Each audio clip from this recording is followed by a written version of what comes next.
Hello, welcome to SPMM Revision on Demand.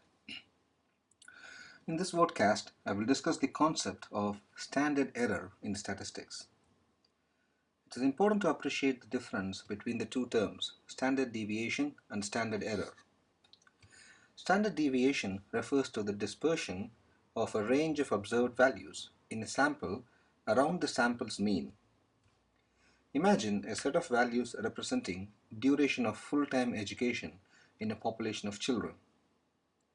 You take a random sample of size 4 from this population. Whenever you have a set of values, you can calculate mean, variance, and standard deviation from these set of values. The standard deviation will inform you how the individual values are distributed around the mean value. So, SD, standard deviation, tells you something about the nature of the sample. On the other hand, standard error of mean refers to the dispersion of mean values of various random samples of a population around the population's true mean. Let us see this in more detail in the next slide. For some time, I'm interested in calculating the average age of consultant psychiatrists working in the UK. Each of small circles in the picture here represents one consultant psychiatrist. As you can see, they are distributed in a large area. To get the mean age of this entire population, I need to collect data from each one of them. This is almost impossible.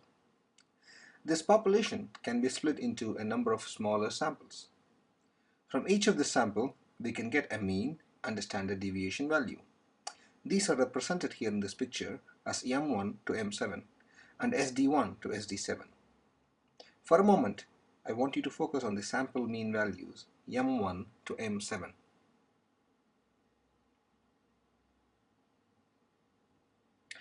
An interesting property of the mean age values M1 to M7 is that they also have a normal distribution similar to that of the original age values. As a result, we can now get a mean of these sample means. This mean of the means will give us the true mean of the entire population.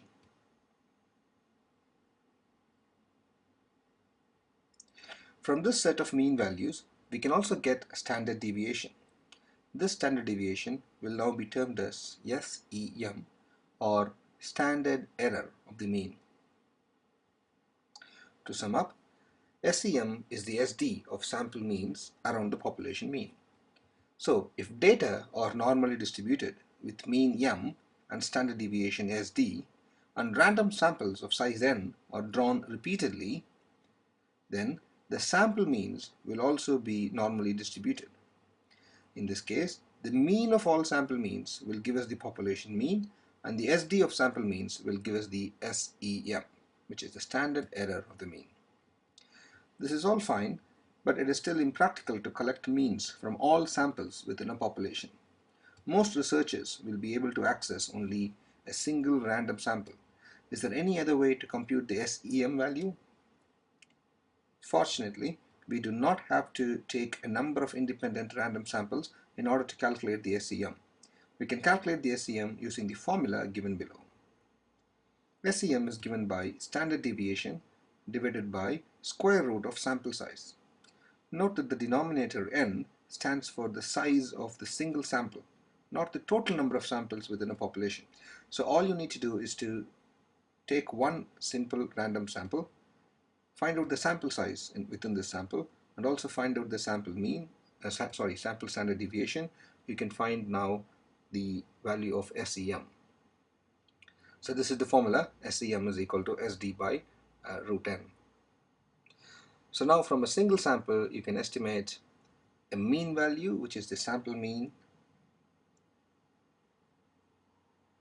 and an estimate of how far removed this mean value is from the true mean. So this estimate is called the standard error of the mean. It is important to understand the differences in interpreting SD and SEM. SD estimates the variability within the study sample, that is, the within sample dispersion. SD is a measure of the spread of raw data collected in a study sample. SD tells us the distribution of individual data points around the sample's mean. In contrast, SEM estimates the precision and representativeness of the study sample in comparison with the population from which the sample is drawn. SEM also informs us the distribution of our study sample's mean around the true population mean. Note that SEM is always numerically smaller than the SD, as we are dividing SD by a positive number to obtain SEM. In this slide, let's see an example of how to calculate SEM. A sample of 25 patients have gained an average of 17 kg in weight.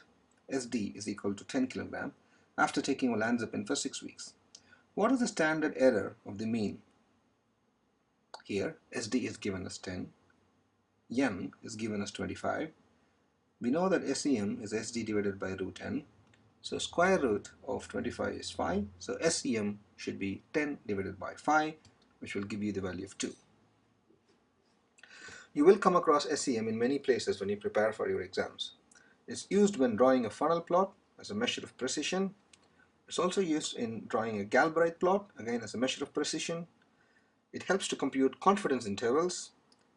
It's also used for weighting in meta-analysis. Now it's time to ask yourself a few questions.